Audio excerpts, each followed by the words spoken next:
और होना भी चाहिए, क्योंकि बेटे भाग्य से होते हैं और बेटियां सौभाग्य से हुआ करती हैं। बेटे तो भाग्य से होते हैं, जब अनेक भाग्य उदय होते हैं उनके घर में बेटियां होती है। बेटी बहुत लाड़की थी, इतनी पर इतना नहीं कि एक दिन इन आंखों को नीचा देखना पड़े। बोलो जय श्री कृष्णा। माँ बाप के बड़े लाड़ की बेटी 8 बजे उठती, कभी रोटी बनाना नहीं सिखाया, कभी बर्तन साफ करना नहीं सिखाया। चिंता मत कर, तेरी शादी ऐसे घर पे करूंगी, बहुत धन है तेरे पिता के बाद, तेरे घर पे 4-4 नौकर रहेंगे। पर समझना फिर वही बात कि पुत्र सुपुत्र तो क्यों धन संचय, पुत्र कुपुत्र तो क्यों धन संचय। यदि आपने आपके दामाद के अंदर अच्छे संस्कार, गुण और अच्छा कुल देखा है तो आपकी बेटी कभी भूखे नहीं मरेगी।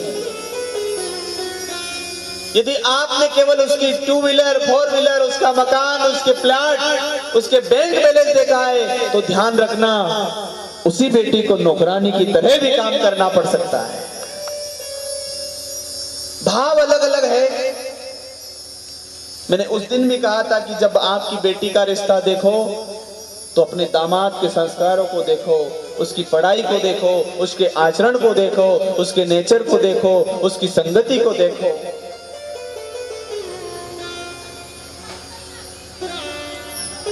पर आज के युग में तो बात बड़ी कड़वी है। कुल में कम, स्कूल के ज्यादा विवाह हो रहे हैं। कड़वी है बात। कुल में शादियां कम हो रही है और स्कूल की शादियां ज्यादा हो रही है।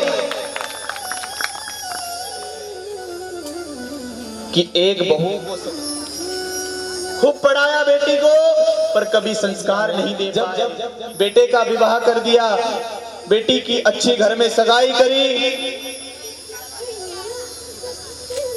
ना कभी रोटी बनाई, ना कभी झाड़ू लगाया, ना कभी समय से उठी, ना कभी मंदिर में पूजा पाठ करी, ना अड़ोसियों से पड़ोसियों से कभी अच्छी बातें करी, ना कभी सत्संग की बात करी। केवल बाप के पैसों का अहंकार था उस बेटी को। और ध्यान दीजिएगा, ताली कभी एक हाथ से नहीं बजा करती है। माँ बाप ने अपनी बेटी को यहाँ पर बिठाया और बिठाना भी चाहिए। पर मैं बार बार कहता हूं कि मुख का ग्रास निकाल कर दे दो, पर संस्कार की कभी कमी मत आने दो।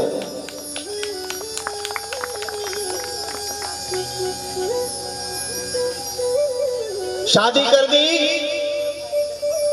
शादी करके ससुराल गई, 1 दिन हुआ, 2 दिन हुआ, कथा पर ध्यान दीजिएगा। तीसरे दिन फोन आया, बोले पिताजी, बोले क्या हुआ बेटी, सब कुशल मंगल तो है। बोले कुछ भी कुशल मंगल नहीं है। बोले क्या हुआ, बोले आप आज के आज मुझे यहाँ से ले जाओ, वरना मेरा मरा हुआ मुंह देखो। क्या कहा उस बेटी ने कि आज के आज मुझे अपने ससुराल। देखो शादी हुई कितना टाइम हुआ, अभी 48 घंटे भी नहीं हुए, फोन आ गया। क्यों आया? पिता को मालूम था कि एक दिन हमें रोना पड़ेगा, क्योंकि बचपन में ज्ञान नहीं दे पाए। और जो ज्ञान व्यक्तियों को, जिस पौधे को खाद बीज पानी। क्या जवाब? पिताजी आपने मुझे शमशान में भेज दिया। अच्छा, बोले ससुर कैसा है? बोले एकदम रावण। अच्छा, बोले सासू? बोले सूर्पणखा। अच्छा, बोले ननद वो तो अच्छी होगी। बोले डायन। अरे सास सही नहीं, ससुर सही नहीं। बोले देवर? बोले मत पूछो, कुछ नहीं करता है, दिन भर घर में पड़ा रहता है, काम कुछ नहीं करता है, खाता पीता रहता है। बोले देवर भी अच्छा नहीं। बोले हाँ। बोले सासू? वो भी अच्छी नहीं, ससुर भी अच्छा नहीं। बोले मेरे दामाद तो ठीक होंगे।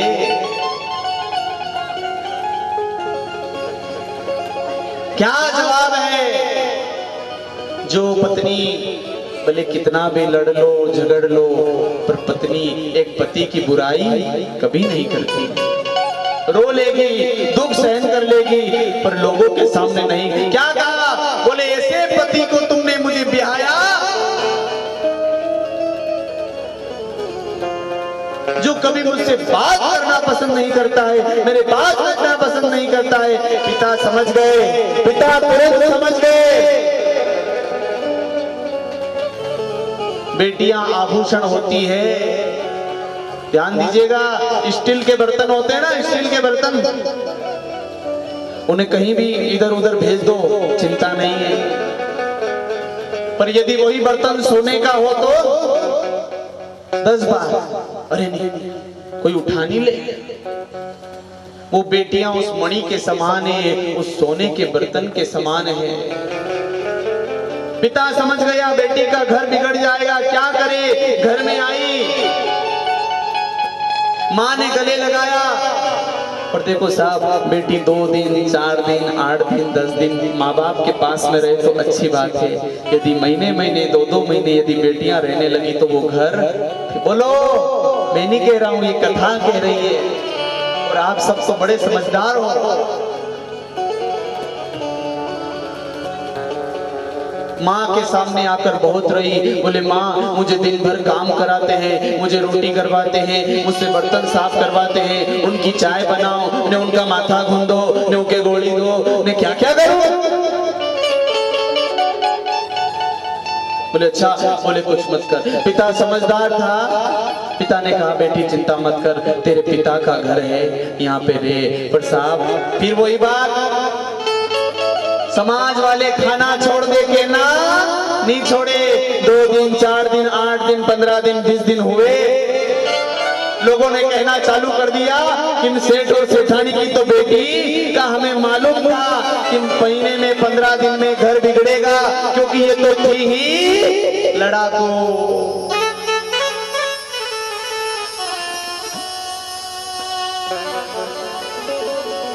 जीवन में उतारने वाली कथाएं और उतारना।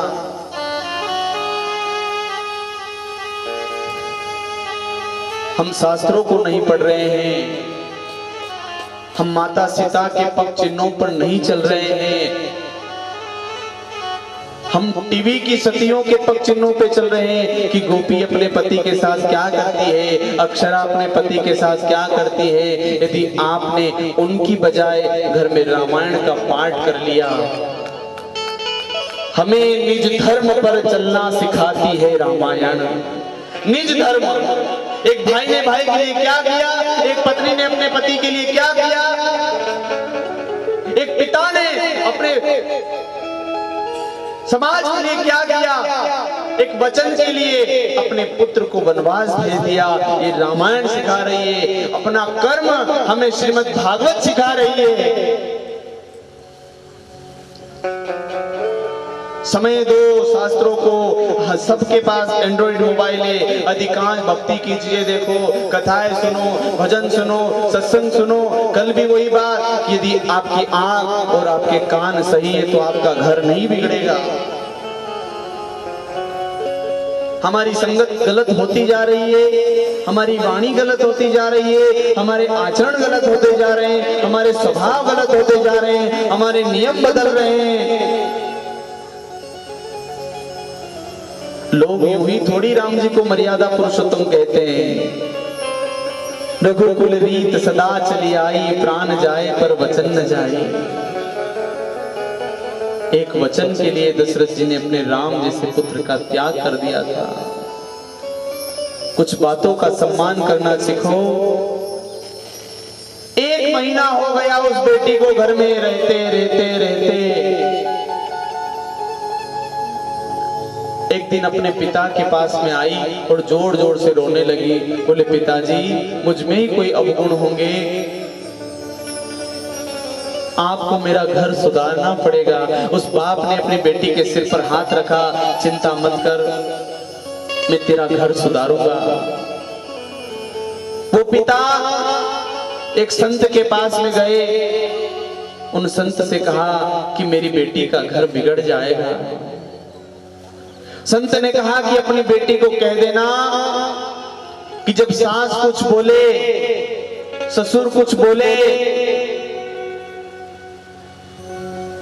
तो अपनी जुबान को कंट्रोल करे। पर पिता को मालूम था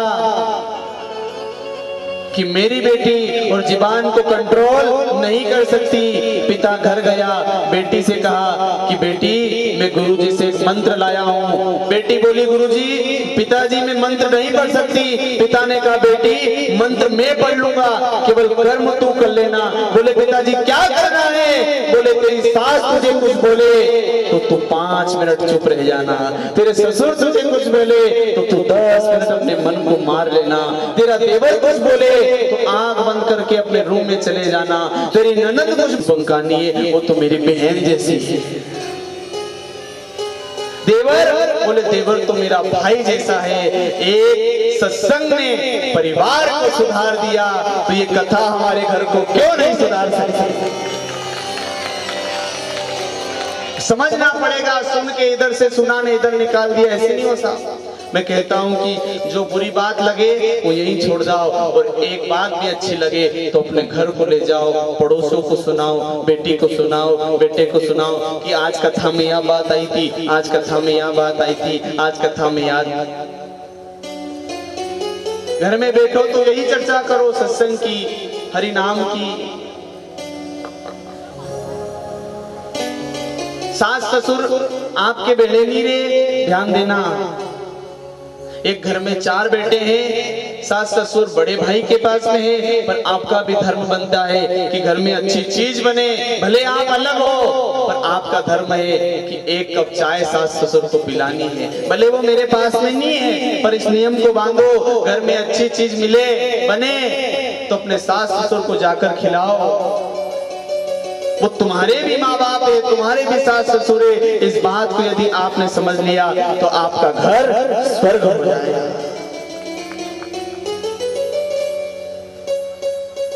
यही तो हमें कथा बार बार सिखा रही है कि भव सागर पड़ी मेरी नैया, अब आ जाना मेरे कन्हैया, कहीं डूब न जाऊं मझधार में, मेरी नैया का बन जा खिवैया। सागर पड़ी मेरी नैया जा खिवैया, सागर पड़ी मेरी नैया, अब सागर मेरे कन्हैया, कहीं डूब न जाऊं मझधार में,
बंधन में सावैया बहन की लाज बचाई थी, बन के गोलिया डूब न जाओ मझधार में, मैया का बन जाती मैया,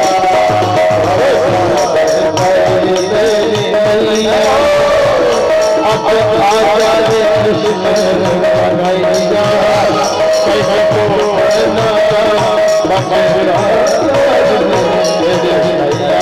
बन के मैया।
अमृत कर दिया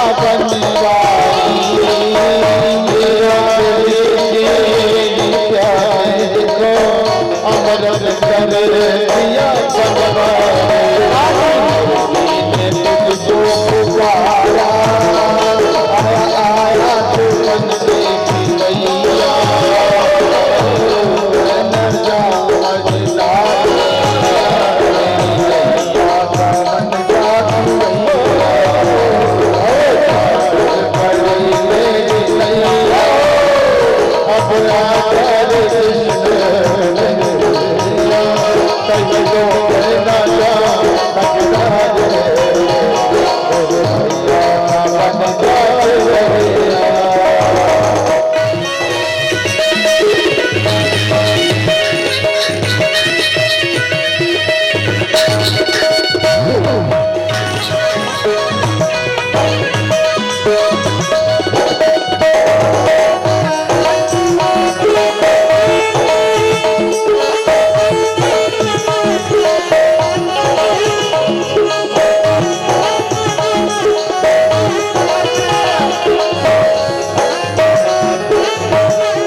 विनाश हो जाए।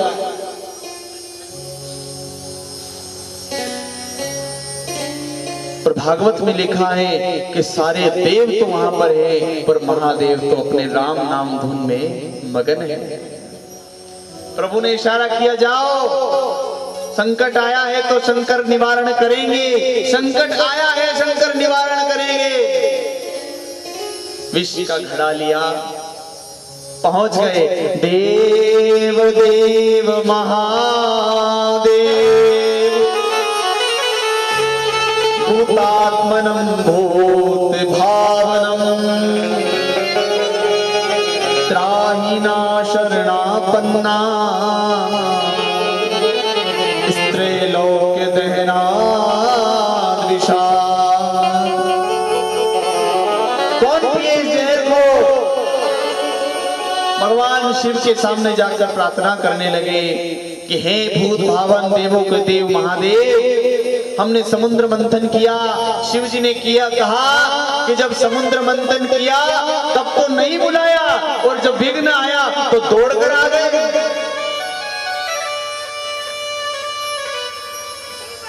माता पार्वती को कहा कि क्या करे, पर जगदम्बा तो सब जानने वाली है। बोले प्रभु वही करो जो तुम्हारे भक्तों का जिसमें कल्याण हो। परमात्मा ने उस विष को लिया और वो विष सारा कंठ में जाकर रह गया।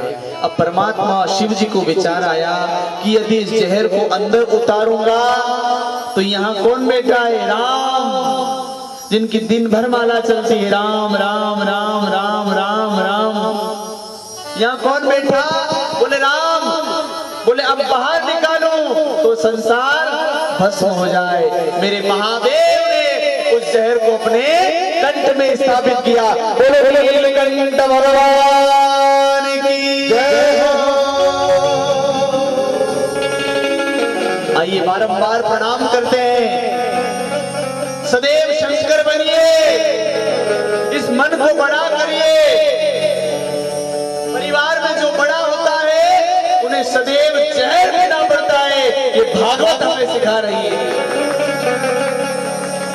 घर में जो बड़ा होता है उसे अमृत नहीं मिलता, उसे जहर मिलता है, और जहर पीने वाला ही महादेव कहलाता है। बोलो शंकर भोलेनाथ जय हो। बड़े भाव से वंदना करेंगे भगवान शंकर की कि कैलाश के निवासी नमो बार बार हो, नमो बार बार हो। आयो शरण तिहारी शंभु तार तार दो, आयो शरण तिहारी शंभु तार तार दो। कैलाश के निवासी नमो बार बार हो, नमो बार बार हो।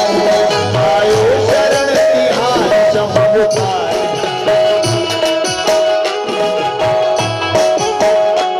कैलाश के निवासी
सदा तेरा ओंकार निराकार सार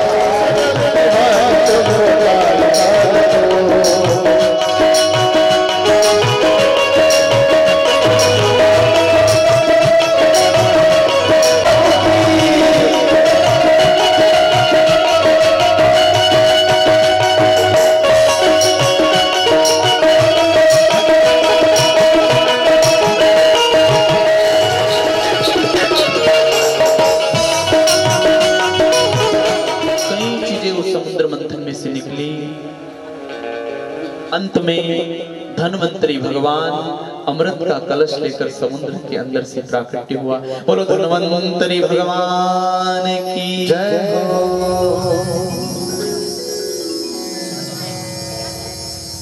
उस कलश को राक्षसों ने देखा कि अमृत निकल गया है, ये देवता हमें बार बार मारते हैं और हम मर जाते हैं। उन राक्षसों ने उस अमृत के कलश को भगवान के हाथ से छीना और दौड़ लगा दी।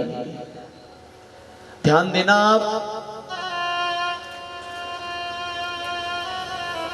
कि संसार के सामने आप चालाक बन सकते हो, पर परमात्मा के सामने कभी चालाक मत बनना। जीवन में सरल बनो, स्पष्ट बनो। मैं संजू भैया आपकी तारीफ तो नहीं करूंगा, पर मैंने संजू भाई की एक बात बहुत अच्छी देखी है कि जो भी बोलते हैं मुंह पे बोलते हैं। बोलो जय श्री कृष्ण। कुछ लोग होते हैं मुंह पे तो साहब ऐसी शक्कर चोपड़े की पूछो ही मत, ने पाछे दी जाए नहीं ऐसी जहर उगले की कोई मत। मुंह पे बोलो तो दुख कभी नहीं आएगा। मैं गलती कर रहा हूं, मुझे आकर कहो कि आपने ये किया। पीछे से बात मत करो, क्योंकि पीछे से बात करने वाले सदैव पीछे ही रह जाते हैं।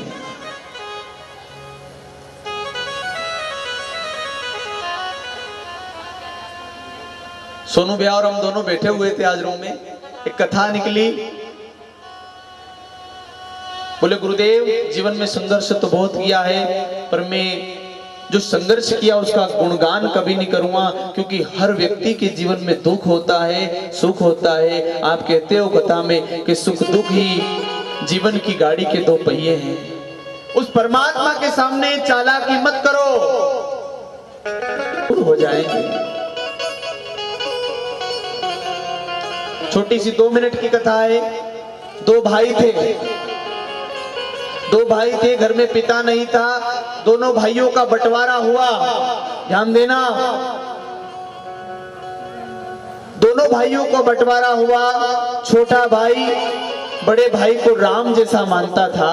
छोटा भाई बड़े भाई को राम, किसी के ऊपर मत लेना आप, ये कथा केवल समझना कि कथा में क्या शिक्षा दे रही है। छोटा भाई बड़े भाई को राम मानता था, पर बड़ी भाभी जो थी उसके मन में छल था, कपट था। सारी चीजें 1/2 हुई।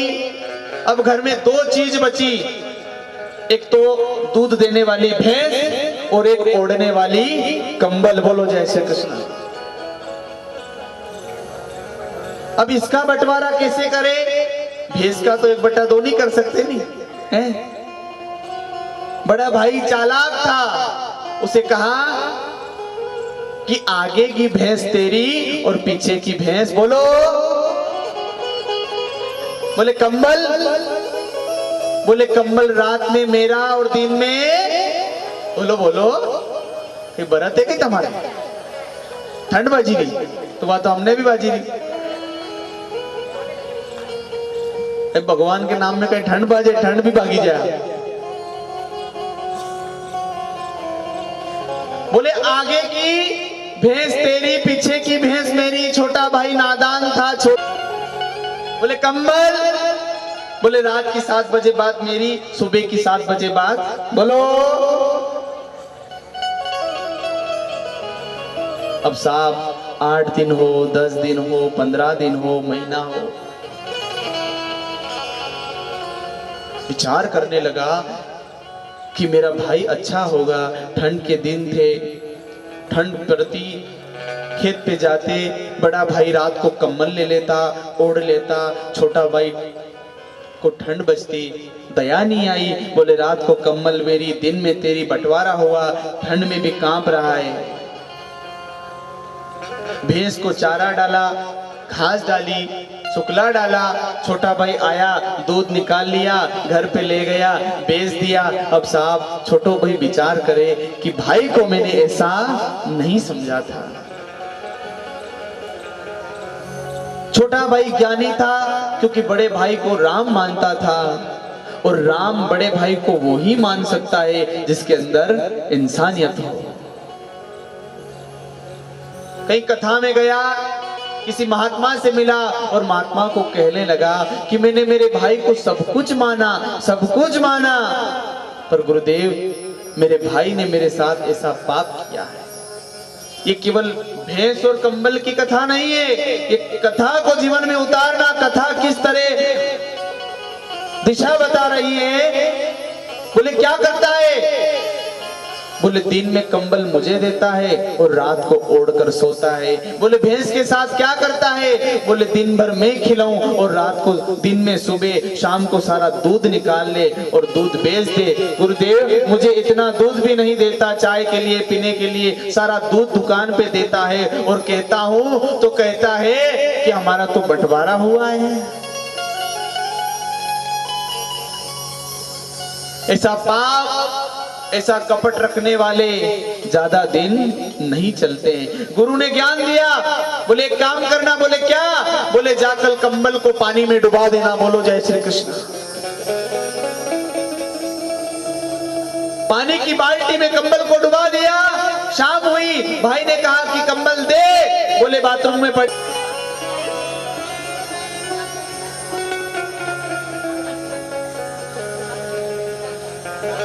अब बड़ा भाई सोचने लगा कि इके गुरु क्या थी मिली गयो ऐसो।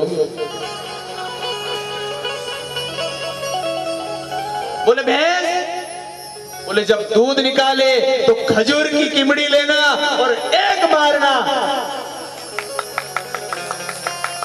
अब साहब सुबह हुई, दूध निकालने के लिए आया, कमड़ी ली और जो मारी भैंस के। अबे साहब आप भैंस का दूध दे। बोलो, बोले क्यों मार रहा है? बोले आगे की मारी है। समझ गया।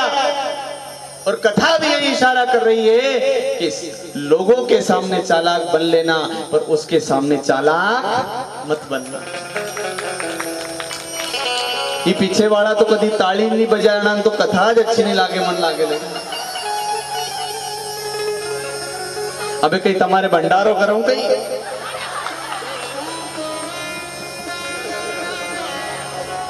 समझना, मत बजाओ, पर जीवन में जरूर उतारना, तो हमारा कथा करना सफल हो जाएगा।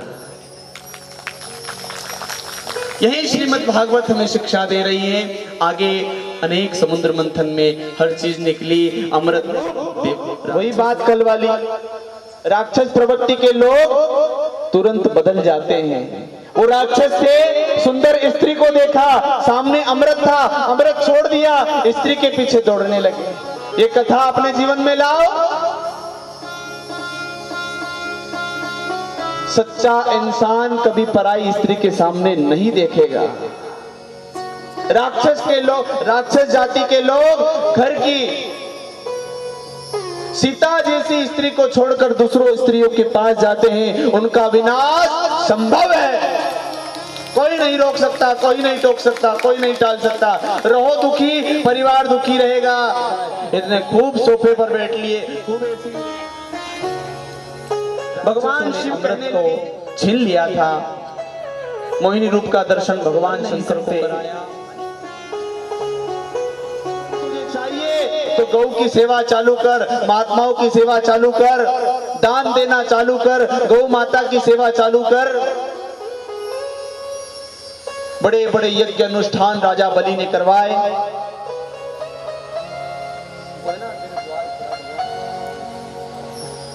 बड़े बड़े अनुष्ठान राजा बलि करवाते हैं। शुक्राचार्य जी खुश हैं कि मेरे शिष्य को इंद्र का आसन मिलेगा। प्रहलाद जी के 99 यज्ञ पूरे कर लिए। एक यज्ञ होने के बाद सीधा इंद्रासन उन्हें मिलने वाला था।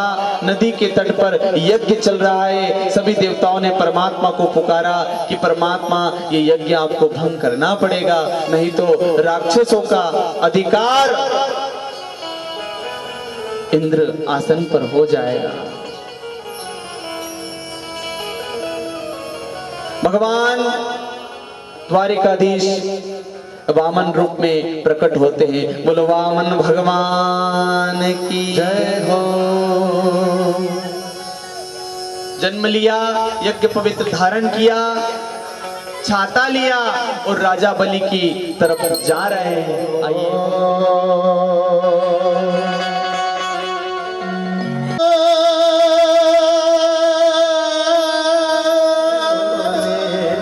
भगत बल तेरे जोने, तेरे द्वार खड़ा रे भगवान, भगत बल तेरे जोने, भगत बल तेरे।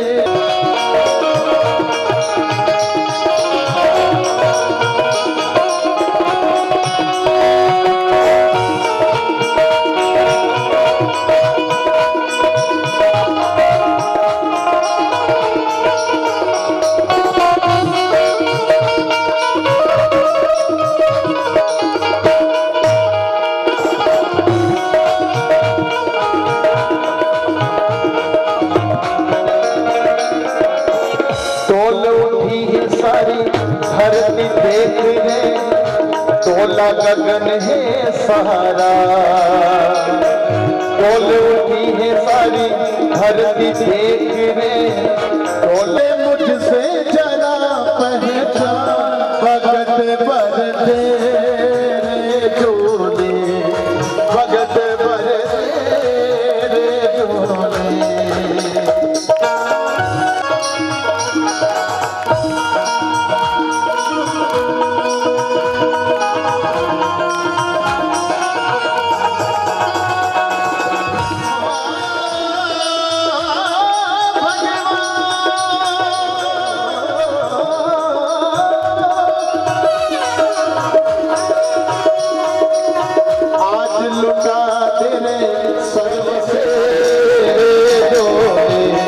भगत बर तेरे जोने, भगत बर तेरे जोने, भगत बर तेरे जोने।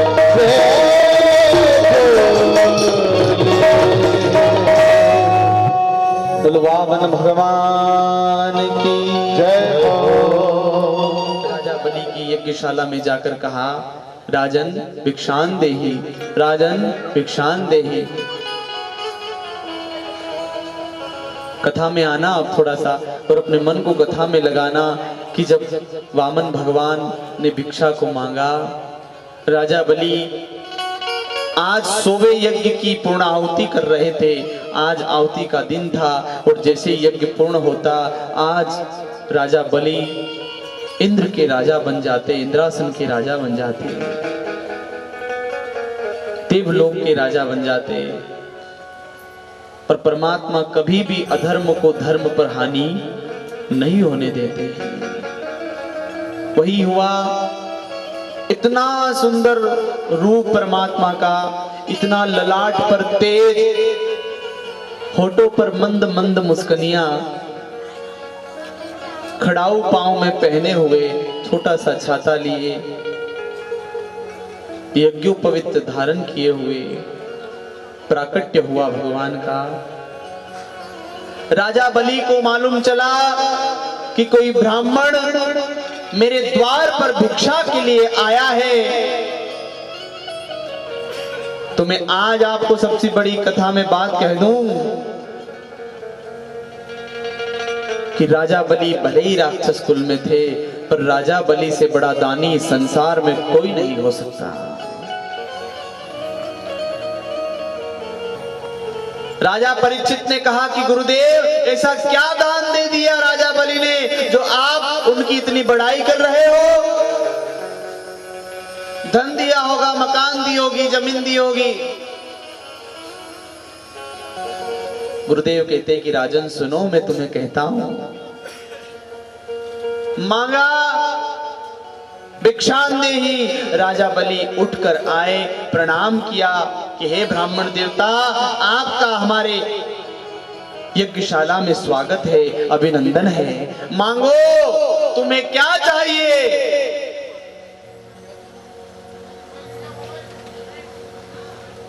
क्योंकि शुक्राचार्य जी ने कहा था कि राजन,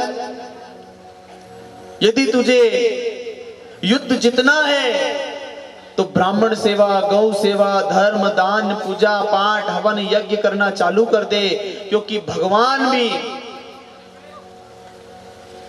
ब्राह्मण और संतों को मानते हैं।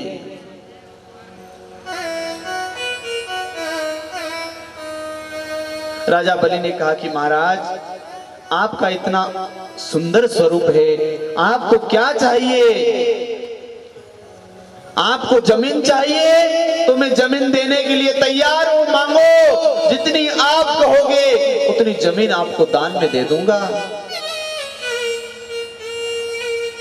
मकान बनाना है तो मकान बना दूंगा, गौशाला बनाना है तो गौशाला बना दूंगा, विवाह करना है तो एक ब्राह्मण की कन्या से तुम्हारा विवाह करवा दूंगा। हे महाराज, मांगो। आज तुम्हें कहने में देरी लगेगी, राजा बलि को देने में देर नहीं लग सकती। अहंकार में चूर राजा बलि ने जब ये बात कही तो वामन भगवान कहते हैं कि हे राजन, मैं मांगूंगा वो तुम नहीं दे पाओगे। बोले जमीन चाहिए, मकान चाहिए, गाय चाहिए, हीरे जवाहरात, पैसे जो भी चाहिए आप ले जाओ। आप कैसी बात करते हो कि राजा बलि नहीं दे सकता? मांगो तो सही। बोले राजन, विचार करो, नहीं दे पाओगे। राजा बलि जोर जोर से हंसते हैं। छोटा सा बालक इतनी बड़ी बड़ी बातें करता है।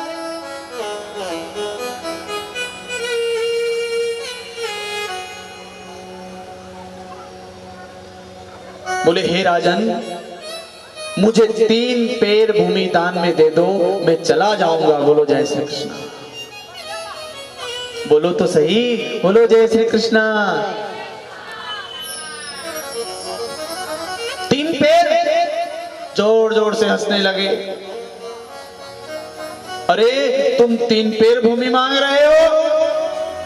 3 पैर भूमि में तो तुम्हारा आसन भी नहीं बिछेगा।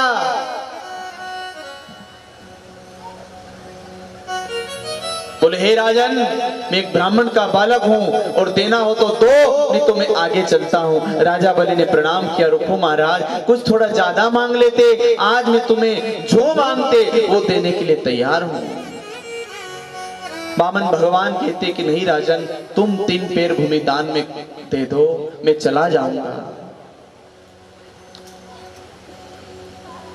जब इन दोनों की वार्तालाप को शुक्राचार्य जी ने देखा कि बहुत देर हो गई, राजा बलि अब तक नहीं आए।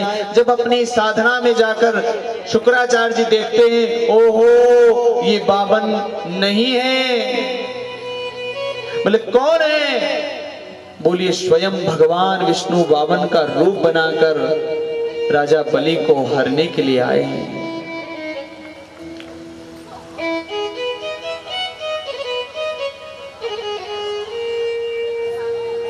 राजा बलि को पास में बुलाया। हे राजन, कौन है वो? बोले ब्राह्मण का बेटा है। बोले क्या मांग रहा है? बोले 3 पैर भूमि। बोले राजन मत देना। बोले क्यों गुरुदेव, आप ही तो सिखाते हो कि दान देना चाहिए, गौ दान करना चाहिए। बोले आज मैं कह रहा हूं दान मत देना। बोले गुरुदेव आपने सिखाया है और आपने जो सिखाया उसको मैं पूर्ण करूंगा। यदि कोई ब्राह्मण मेरे द्वार पर आया है तो मैं उसे दान जरूर दूंगा। शुक्राचार्य जी बार बार समझा रहे हैं राजा बलि को कि हे राजन समझ जाओ वे कोई ब्राह्मण नहीं है। तो बोले कौन है? वो बोले साक्षात विष्णु तुम्हें छलने के लिए आए हैं, तुम्हें हरने के लिए आए हैं। पर राजा बलि जैसा दानी इस संसार में कोई और नहीं हो सकता।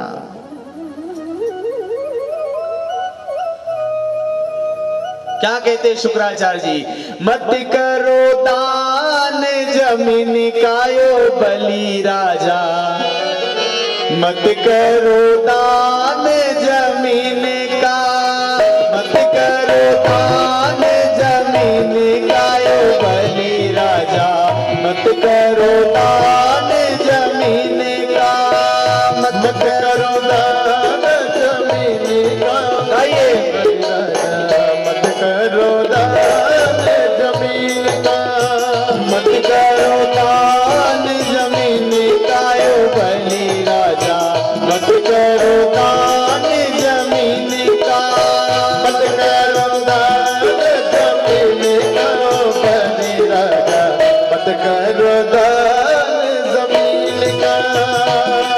ओ इसी ब्राह्मण ने रावण को मारा, इसी ब्राह्मण ने रावण को मारा, ओ रावण को मारा, राजा दशानन को मारा।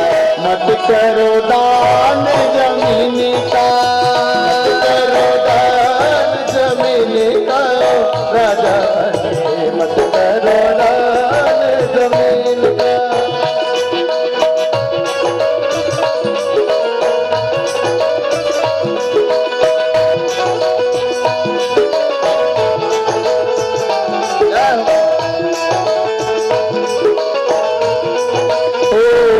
ब्राह्मण ने कंस को मारा, इसी ब्राह्मण ने कंस को मारा, ओ कंस को मारा, इसने मामा को मारा, कंस को मारा इसने। हाँ रूप लिया श्री कृष्ण का बलि राजा, मत करो दान जमीन का, मत करो दान जमीन का राजा बलि, मत करो दान जमीन का।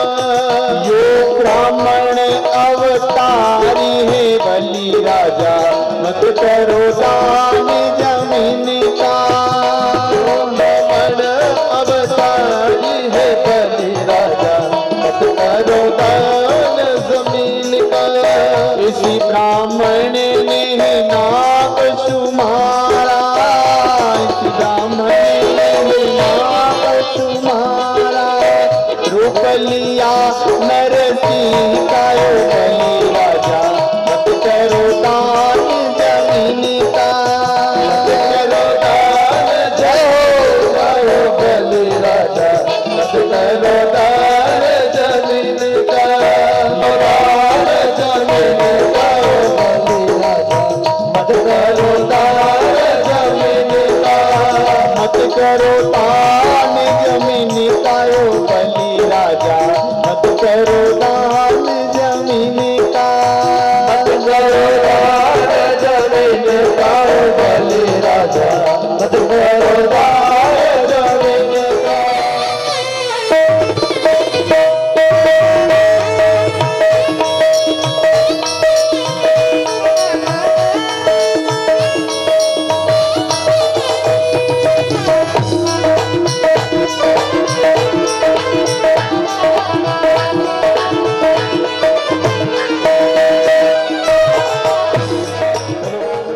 ये तीन पैर की बात करता है, तुझे देने के लिए कुछ भी नहीं बचेगा। पर ज्ञान की बात सुनना, राजा बलि क्या कहते हैं? गुरुदेव यदि ये भगवान है और ये मुझे छलेंगे, मेरा सब कुछ ले लेंगे, मुझे कोई परवाह नहीं। ये ब्राह्मण है और तीन पैर भूमि दान में ले ली तो मेरे कुछ बिगड़ेगा नहीं। और यदि ये परमात्मा है और तीन पैर में मुझे सब कुछ ले लेंगे तो बहुत बड़ी बात कहते राजा बलि कि लोग भगवान को याद नहीं करेंगे, लोग राजा बलि को याद करेंगे। बोलो जय श्री कृष्ण। कि एक राक्षस कुल के राजा बलि ने त्रिलोकीनाथ को दान दिया था। समझना, हम थोड़ा कुछ दान कर देते हैं तो जगत में ढिंडोरा पिटते हैं। हमने वहां भंडारा दिया, हमने वहां कथा में पैसा दिया, हमने वहां मंदिर में दिया, हमने वहां दे दिया। दान शास्त्र में कहा है कि गुप्त दान महादान। दान कभी किसी को बताना नहीं चाहिए कि मैंने इतना वहां पर दान किया है। दान बताने से वो पुण्य हमें नहीं मिल पाता। नहीं माने राजा परीक्षित। सुखदेव जी महाराज कहते हैं कि हे परीक्षित, राजा बलि ने एक बात ठान ली कि दान दूंगा मतलब दूंगा। गए वामन भगवान के पास में और कहा कि हे ब्राह्मण देवता, हे वामन देवता, जहां से तुम्हें जैसा अच्छा लगे 3 पैर भूमि मांग लो। पर वो तो परमात्मा थे। उन्होंने कहा कि नहीं, ऐसे थोड़ी होगा। हाथ में जल लो, संकल्प बोलो, उसके बाद मुझे दान दो तो दान लगेगा। पर शास्त्र ऐसा कहते हैं कि जैसे ही राजा बलि हाथ में जल लेने लगे उस कमंडल से, तो उस कमंडल की नाली में शुक्राचार्य जी एक छोटा सा रूप बनाकर बैठ गए। जब पानी नहीं आया तो भगवान ने अपनी एक कुशाली और उस कमंडल की नाली में जैसे ही घुसाया तो शुक्राचार्य जी की एक आंख फूट गई। बोलो जय श्री कृष्ण। चले गए, श्राप दे दिया, तेरे पास कुछ नहीं बचेगा। सुखदेव जी कहते हैं कि राजन, भगवान ने जब जैसे ही संकल्प हुआ इतना विराट रूप बनाया, इतना विराट रूप बनाया। अपने मन से भगवान के विराट रूप का दर्शन करो कि परमात्मा कितना बड़ा है। ये विश्व कितना बड़ा है, थोड़ा विचार करो।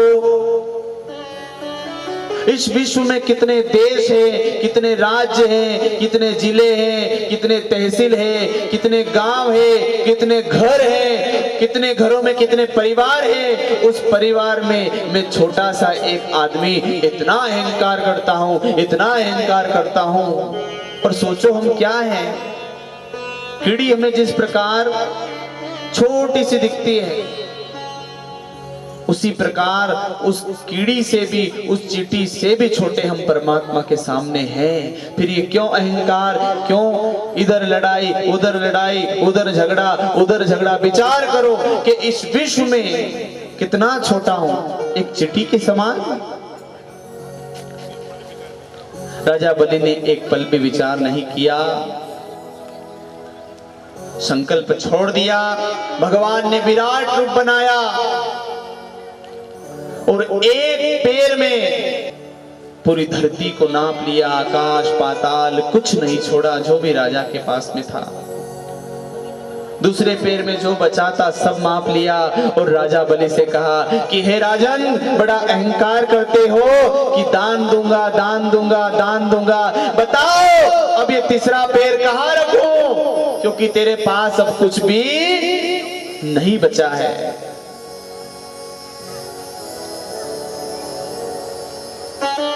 समझना, कहां रखूं तीसरा पैर। आंखों में आंसू है। गुरुदेव चले गए, ब्राह्मण यज्ञ छोड़कर चले गए, अकेले रह गए राजा बलि। गुरु ने बहुत समझाया था कि मत देना दान। आज कुछ नहीं बचा राजा बलि के पास, समर्पण कर दिया। बोले परमात्मा, ये तीसरा पैर मेरे सिर पर रखिए। बोलो जय श्री कृष्ण। क्या कहा?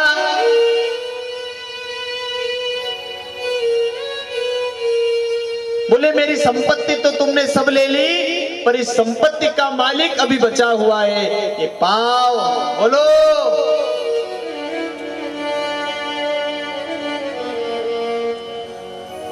ज्ञानी वही जो अपना ज्ञान न बताए। चार लोग कुछ समझते नहीं है, आप अपना ज्ञान बोले जा रहे हो, बोले जा रहे हो, बोले जा रहे हो। जैसा माहौल है वैसे आप ढल जाओ। ये कथा हमें कहती है कि एक माड़ साहब बहुत पढ़े लिखे थे, बोलो जय श्री कृष्ण। नदी पार करके जाना था। माड़ साहब की अच्छी टाई लगी हुई, अच्छे जूते पहने हुए, अच्छे कपड़े पहने हुए, ध्यान दीजिएगा। माड़ साहब ने उस नाविक से कहा, तुम्हें गणित आती है?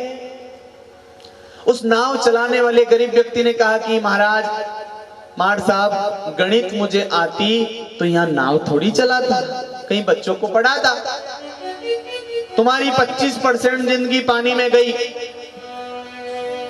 बोले इंग्लिश आती है? बोले मैं गरीब आदमी, धोती पहनी हुई, बंडी पहनी हुई, नाव चला रहा हूं, दिन भर पानी में रहता हूं, 100 रुपए 50 रुपए दिन के कमाता हूं, माड़ साहब मुझे इंग्लिश भी नहीं आती। बोले तेरी 50% जिंदगी पानी में गई। बोले संस्कृत व्याकरण हिंदी कुछ तो आता होगा?